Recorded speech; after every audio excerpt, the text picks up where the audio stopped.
बेहतरीन drama serial शिद्दत में आप देखेंगे कि कहीं न कहीं सुल्तान बहुत ज़्यादा खौफ़ज़दा है इस चीज़ को लेकर कि कहीं ऐसा ना हो कि वाक़ई में असरा उसको छोड़कर चली जाए और सब कुछ भूल जाए जो उसके दिल में उसके लिए मोहब्बत थी। लेकिन वो एक बात पर अटका हुआ है और सोच रहा है कि नहीं, असरा इतनी बेवकूफ़ाना हरकत नहीं कर सकती। वो कभी भी मुझे छोड़कर नहीं जा सकती है क्योंकि उसके पास तो कोई ठिकाना ही नहीं और मेरे अलावा उसको कोई रखेगा ही नहीं। इस बात ने उसका दिमाग ख़राब करके रख दिया है। उसको इस बात की समझ नहीं आ रही कि असरा अपनी मर्ज़ी के साथ इधर रह रही है और सिर्फ बर्दाश्त कर रही है कि एक दिन सुल्तान साहिब जो है ठीक हो जाएँगे। लेकिन ये उसकी बहुत बड़ी बेवकूफ़ी है जो उसने इतना वक़्त अपना ज़ाया कर दिया इस घर में, क्योंकि उसको ऐसा नहीं करना चाहिए था। एक इंसान की फ़ितरत से अगर वाकिफ़ हो जाएँ तो फिर उसको छोड़ देना ही बेहतर है, क्योंकि इस तरह की फ़ितरत का बंदा बिल्कुल ही ख़राब बंदा होता है और वो कभी भी फ़ितरत नहीं बदलती है। ख़ैर आप देखेंगे जी बहुत ज़्यादा परेशान है सुल्तान, अंदर ही अंदर से घुट रहा है क्योंकि अब हर तरफ उसको अपनी बदनामी नज़र आ रही है और अब हर तरफ उसको महसूस हो रहा है कि सबको इस चीज़ की खबर हो रही है कि उसके बाहर क्या चक्कर चल रहे हैं, बाहर क्या सिस्टम हो रहा है, क्योंकि बदनामी हर तरफ से घेरे हुए उसे और इस चीज़ की टेंशन इसको परेशान भी किया है। लेकिन वो गुस्सा सिर्फ़ और सिर्फ़ असरा पर डाल रहा है और कहता है कि असरा ये सब कुछ तुम्हारी वजह से हुआ है, तुमने ही ये सब कुछ किया है। अगर तुम चाहती तो मेरी हर बात पर पर्दा डाल सकती थी, लेकिन तुमने पहले मुझे अपने घर में ज़लील करवाया और अब पूरे ज़माने में मुझे ज़लील करवा रही हो और बैठ के मशल यानी कि अपनी दोस्त के साथ मेरे खिलाफ बातें करती हो, मेरे खिलाफ सारा कुछ करती हो। लेकिन वो कहती है कि मैंने ऐसा कुछ नहीं किया, जो है वो आपके सामने है और सबको खूब नज़र आ रहा है, इसलिए मुझे कुछ भी कहने की ज़रूरत नहीं है। हाँ, रही बात मेरी माँ की, तो मेरी माँ ने खुद आपको अपनी आंखों से देखा है इस लड़की के साथ जाते हुए कितनी दफ़ा, इसलिए ये सब बातें हुई हैं। आप इन सब बातों को लेकर मेरे ऊपर ब्लेम नहीं कर सकते हैं। सुल्तान कहता है कि रहने दो, मैं तुम्हारी अंदर की सारी बातें जानता हूँ। सारी बातें तुम जाकर अपने घर में बताती हो जिसकी वजह से सारा फ़साद बर्पा हो रहा है। इसके अलावा और कुछ भी नहीं है। लेकिन असरा तुम्हें यहाँ पर अगर रहना है तो अपनी ये आदत को छोड़ना होगा। लेकिन अब असरा अपना आप कुछ भी नहीं बदलने वाली है। उसने साफ-साफ कह दिया सुल्तान को, अब आपको बदलना है। मैं अपना कुछ भी नहीं बदल सकती। मैं जैसी हूँ वैसी ही रहूँगी। यानी कि अब अच्छे तरीके से उसके सामने खड़ी हो गई है। उसको कहती है क्या मैं बदलने वाली नहीं हूँ।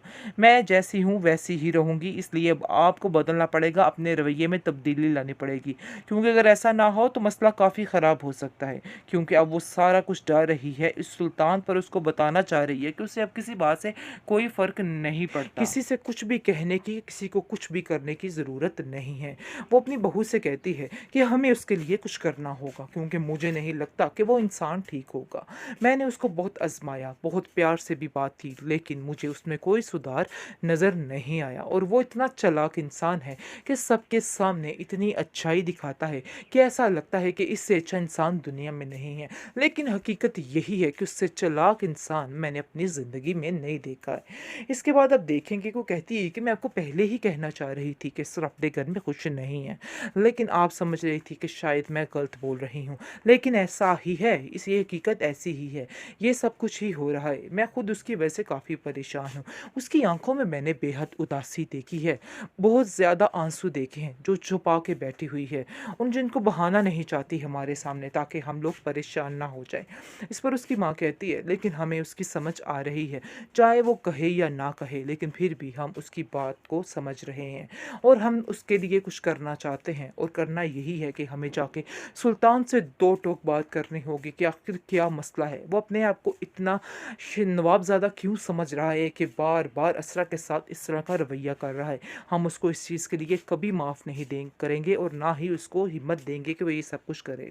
बेहतरीन ड्रामा सीरियल शिद्दत में आप देखे हैं जी क्या हो रहा है, आखिर ये क्या चक्कर बन गया, कैसे इन्होंने मशाल जैसी इतनी अच्छी लड़की को किस तरह से जलील करने का प्लान कर लिया है। यानी कि ये सब कुछ दिखाने की कोशिश की जा रही है कि आखिर मशाल भी ठीक लड़की नहीं है, लेकिन ऐसा बिल्कुल भी नहीं है।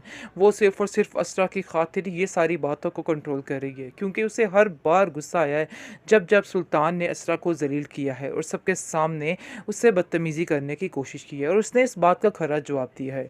लेकिन अब जाकर असरा को इस चीज़ का अंदाज़ा भी हो रहा है कि काफ़ी ज़्यादा चीज़ें ठीक हो रही थी, लेकिन इसकी वजह से काफ़ी ज़्यादा चीज़ें फिर से ख़राब हो रही हैं, क्योंकि उसको बिल्कुल ही वक्त नहीं मिलता है और इतनी वो मसरूफ़ हो चुकी है मशल में, दिन रात वो उसको इसके साथ ही रहती है, जिसकी वजह से वो काफ़ी परेशान हो चुकी है और ये चीज़ वो सोच रही है कि काफ़ी ज़्यादा दूर करेगी उसको सुल्तान से। इस बात की टेंशन ने भी इसको काफ़ी परेशान किया है। इसको और कुछ नहीं सूझता तो वो जाती है अपनी माँ के घर और वहाँ जाकर कहती है अपनी भाभी से कि भाभी मुझे ऐसा लग रहा है कि जैसे इसकी वजह से भी काफ़ी ज़्यादा मसले क्रिएट हो रहे हैं और काफ़ी ज़्यादा हमारे घर में यानी कि तंग हो रहे हैं। मुझे मेरी सास ने भी कहा है, क्योंकि तलत भी इसको समझाती है कि बेटा अपने घर को बचाने के लिए थोड़ा-सा सुल्तान पे ध्यान देना होगा, क्योंकि उसे अक्सर इस बात की शिकायत रहती है कि तुम उस पर ध्यान नहीं देती हो।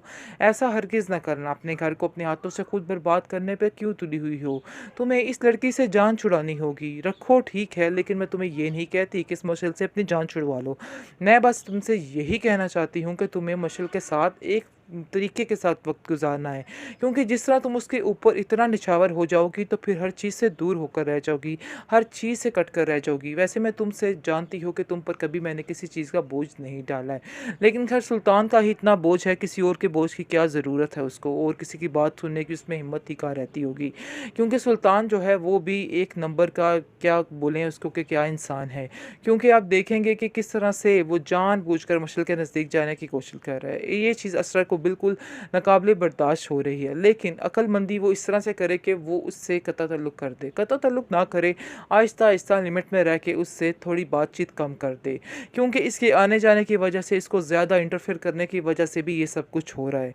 क्योंकि मशअल को इस बात की समझ नहीं आ रही है कि उसके घर का क्या माहौल है, क्या होता जा रहा है उसके साथ। लेकिन असरा को इस तरह की बेवकूफ़ी नहीं करनी चाहिए थी कि हर वक़्त उसके पीछे ही मंडलाते नहीं रहना चाहिए था।